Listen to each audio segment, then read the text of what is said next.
शांताकारं भुजंग सैनम पद्मनाभं सुरेशम विश्वाधारं गगन सदृशम मेघ वर्णम शुभांगम लक्ष्मीकांतम कमल नयनम योगी भी ध्यान गम्यम वंदे विष्णु भवभयहरम सर्वलोकैकनाथम। मंगलम भगवान विष्णु मंगलम गरुड़ध्वज मंगलम पुंडरीकाक्ष मंगलाय तनोहरि। ओम नमो भगवते वासुदेवाय।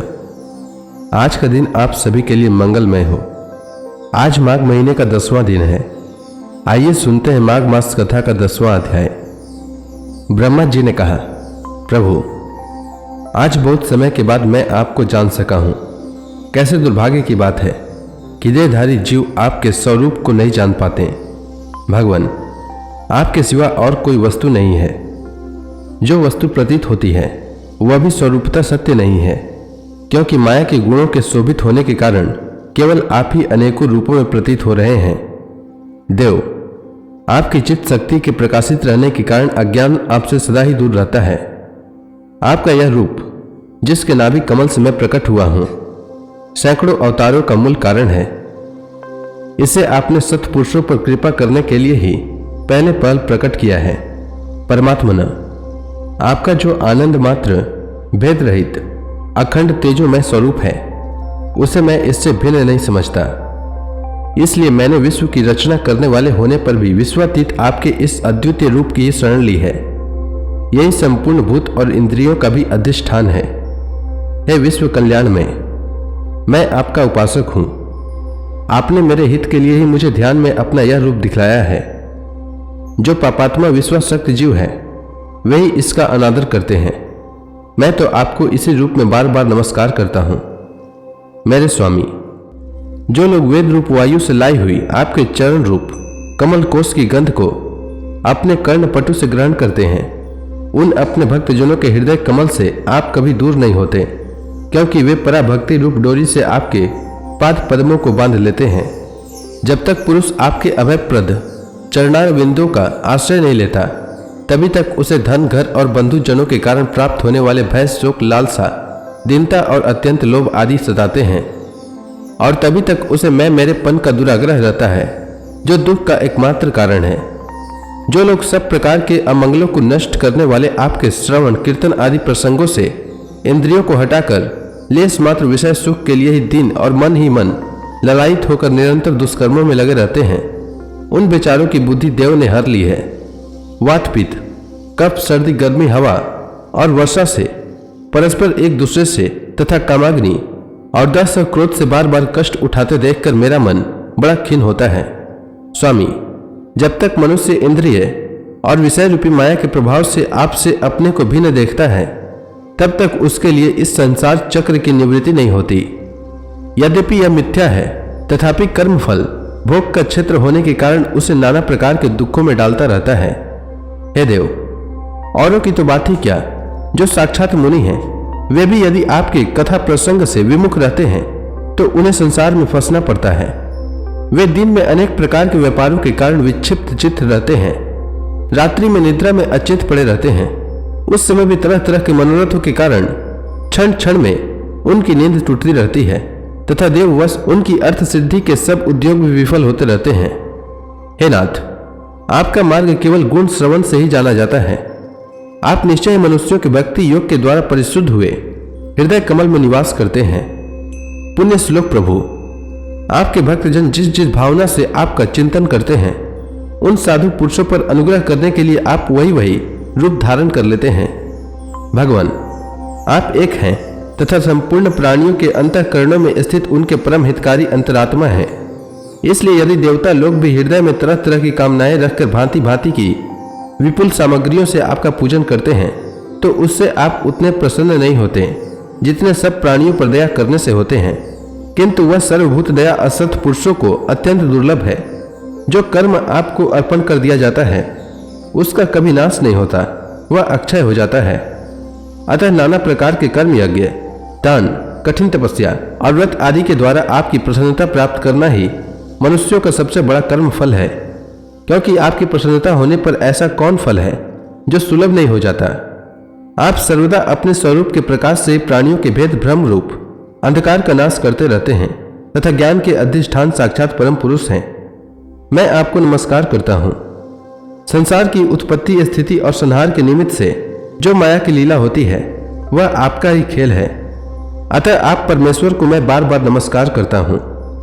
जो लोग प्राण त्याग करते समय आपके अवतार, गुण और कर्मों को सूचित करने वाले देवकी नंदन, जनार्दन, कंस निकंदन आदि नामों का विवश होकर भी उच्चारण करते हैं, वे अनेकों जन्मों के पापों से तत्काल छूटकर माया आदि आवरणों से रहित ब्रह्म पद प्राप्त करते हैं।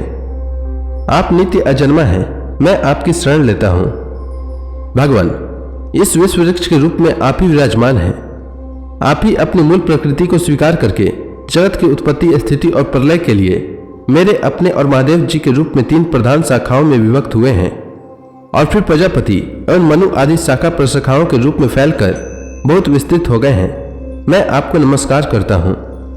भगवान, आपने अपनी आराधनाओं को ही लोगों के लिए कल्याणकारी स्वधर्म बताया है, किंतु वे इस ओर से उदासीन रखकर सर्वदा विपरीत कर्मों में लगे रहते हैं। ऐसी प्रमाद की अवस्था में पड़े हुए इन जीवों की जीवन आशा को जो सदा सावधान रहकर बड़ी शीघ्रता से काटता रहता है, वह बलवान काल भी आपका ही रूप है। मैं उसे नमस्कार करता हूँ। यद्यपि मैं सत्य लोक का अधिष्ठाता हूँ, जो 2 परार्ध पर्यंत रहने वाला और समस्त लोकों का वंदनीय है, तो भी आपके उस काल रूप से डरता रहता हूँ। उससे बचने और आपको प्राप्त करने के लिए ही मैंने बहुत समय तक तपस्या की है। आप ही अधियज्ञ रूप से मेरी इस तपस्या के साक्षी हैं। मैं आपको नमस्कार करता हूं। आप पूर्ण काम हैं, आपको किसी विषय सुख की इच्छा नहीं है, तो भी आपने अपनी बनाई हुई धर्म मर्यादा की रक्षा के लिए पशु, पक्षी, मनुष्य और देवता आदि जीव योनियों में अपनी ही इच्छा से शरीर धारण कर अनेकों लीलाएं की है। ऐसे आप पुरुषोत्तम भगवान को मेरा नमस्कार है। हे प्रभु, आप अविद्या, अस्मिता, राग, द्वेष और अभिनिवेश 5 में से किसी के भी अधीन नहीं हैं। तथापि इस समय जो सारे संसार को अपने उदर में लीन कर भयंकर तरन मालाओं से विशुद्ध प्रलयकालीन जल में अनंत विग्रह की कोमल शया पर शयन कर रहे हैं, वह पूर्व कल्प की कर्म परंपरा से श्रमित हुए जीवों को विश्राम कर देने के लिए ही है। आपके नाभि कमल रूप भवन से मेरा जन्म हुआ है। यह संपूर्ण विश्व आपके उदर में समाया हुआ है। आपकी कृपा से ही मैं त्रिलोकी की रचना रूप उपकार में प्रवृत्त हुआ हूँ। इस समय योग निद्रा का अंत हो जाने के कारण आपके नेत्र कमल विकसित हो रहे हैं। आपको मेरा नमस्कार है। आप संपूर्ण जगत के एकमात्र सुहृदय और आत्मा हैं तथा शरणागतों पर कृपा करने वाले हैं। अतः अपने जिस ज्ञान और ऐश्वर्य से आप विश्व को आनंदित करते हैं, उसी से मेरी बुद्धि को भी युक्त करें, जिससे मैं पूर्व कल्प के समान इस समय भी जगत की रचना कर सकूं। आप भक्त वांछा कल्पतरु हैं। अपनी शक्ति लक्ष्मी जी के सहित अनेकों गुणावतार लेकर आप जो जो अद्भुत कर्म करेंगे, मेरा यह जगत की रचना करने का उद्यम भी उन्हीं में से एक है। अतः इसे रचते समय आप मेरे चित्त को प्रेरित करें, शक्ति प्रदान करें, जिससे मैं सृष्टि रचना विषयक अभिमान रूप मल से दूर रह सकूं। प्रभु, इस प्रलयकालीन जल में शयन करते हुए आप अनंत शक्ति परम पुरुष के नाभि कमल से मेरा प्रादुर्भाव हुआ है और मैं हूं भी आपकी विज्ञान शक्ति। अतः इस जगत के विचित्र रूप का विस्तार करते समय आपकी कृपा से मेरी वेद रूप वाणी का उच्चारण लुप्त न हो। आप अपार करुणामय पुराण पुरुष हैं। आप परम प्रेममयी मुस्कान के सहित अपने नेत्र कमल खोलिए और शेष शया से उठकर विश्व के उद्भव के लिए अपनी सुमधुर वाणी से मेरा विषाद दूर कीजिए। श्री मैत्रेय जी कहते हैं, विदुर जी, इस प्रकार तप, विद्या और समाधि के द्वारा अपने उत्पत्ति स्थान श्री भगवान को देखकर तथा अपने मन और वाणी की शक्ति के अनुसार उनकी स्तुति कर ब्रह्मा जी थके से होकर मौन हो गए। श्री मधुसूदन भगवान ने देखा कि ब्रह्मा जी इस प्रलय जल राशि से बहुत घबराए हुए हैं तथा लोक रचना के विषय में कोई निश्चित विचार न होने के कारण उनका चित्त बहुत खिन्न है। तब उनके अभिप्राय को जानकर वे अपनी गंभीर वाणी से उनका खेद शांत करते हुए कहने लगे। श्री भगवान ने कहा, वेदगर्भ, तुम विषाद के वशीभूत हो आलस्य न करो, सृष्टि रचना के उद्यम में तत्पर हो जाओ। तुम मुझसे जो कुछ चाहते हो उसे तो मैं पहले ही कर चुका हूं। तुम एक बार फिर तप करो और भागवत ज्ञान का अनुष्ठान करो। उनके द्वारा तुम सब लोगों को स्पष्टतया अपने अंतःकरण में देखोगे। फिर भक्ति युक्त और समाहित चित्त होकर तुम संपूर्ण लोक और अपने में मुझको व्याप्त देखोगे तथा मुझ में संपूर्ण लोक और अपने आप को देखोगे। जिस समय जीव काष्ठ में व्याप्त अग्नि के समान समस्त भूतों में मुझे ही स्थित देखता है, उसी समय वह अपने अज्ञान रूप मल से मुक्त हो जाता है। जब वह अपने को भूत, इंद्रिय, गुण और अंतःकरण से रहित तथा स्वरूपतः मुझसे अभिन्न देखता है तब मोक्ष पद प्राप्त कर लेता है। ब्रह्मा जी, नाना प्रकार के कर्म संस्कारों के अनुसार अनेक प्रकार की जीव सृष्टि को रचने की इच्छा होने पर भी तुम्हारा चित्त मोहित नहीं होता। यह मेरी अतिशय कृपा का ही फल है। तुम सबसे पहले मंत्र दृष्टा हो। प्रजा उत्पन्न करते समय भी तुम्हारा मन मुझ में ही लगा रहता है। इसी से पाप में रजोगुण तुमको बांध नहीं पाता। तुम मुझे भूत, इंद्रिय, गुण और अंतःकरण से रहित समझते हो। इससे जान पड़ता है कि यद्यपि देहधारी जीवों को मेरा ज्ञान होना बहुत कठिन है, तथापि तुमने मुझे जान लिया है।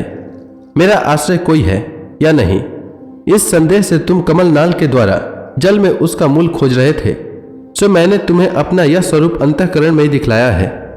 प्यारे ब्रह्मा जी, तुमने जो मेरी कथाओं के वैभव से युक्त मेरी स्तुति की है और तपस्या में जो तुम्हारी निष्ठा है, वह भी मेरी कृपा का फल है। लोक रचना की इच्छा से तुमने सगुण प्रतीत होने पर भी जो निर्गुण रूप से मेरा वर्णन करते हुए स्तुति की है, उससे मैं बहुत प्रसन्न हूँ। तुम्हारा कल्याण हो। मैं समस्त कामनाओं और मनोरथों को पूर्ण करने में समर्थ हूँ। जो पुरुष नित्य प्रति इस स्तोत्र द्वारा स्तुति करके मेरा भजन करेगा, उस पर मैं शीघ्र ही प्रसन्न हो जाऊंगा। तत्ववेताओं का मत है कि पूर्त, तप, यज्ञ, दान, योग और समाधि आदि साधनों से प्राप्त होने वाला जो परम कल्याण में फल है, वह मेरी प्रसन्नता ही है। विधाता, मैं आत्माओं का भी आत्मा और स्त्री पुत्र आदि प्रियों का भी प्रिय हूँ। देहादि भी मेरे लिए ही प्रिय है, अतः मुझसे ही प्रेम करना चाहिए। ब्रह्मा जी, त्रिलोकी को तथा जो प्रजा इस समय मुझ में लीन है, उसे तुम पूर्व कल्प के समान मुझसे उत्पन्न हुए अपने सर्वविधमय स्वरूप से स्वयं ही रचो। श्री मैत्रेय जी कहते हैं, प्रकृति और पुरुष के स्वामी कमलनाथ भगवान सृष्टिकर्ता ब्रह्मा जी को इस प्रकार जगत की अभिव्यक्ति करवाकर अपने उस नारायण रूप से अदृश्य हो गए।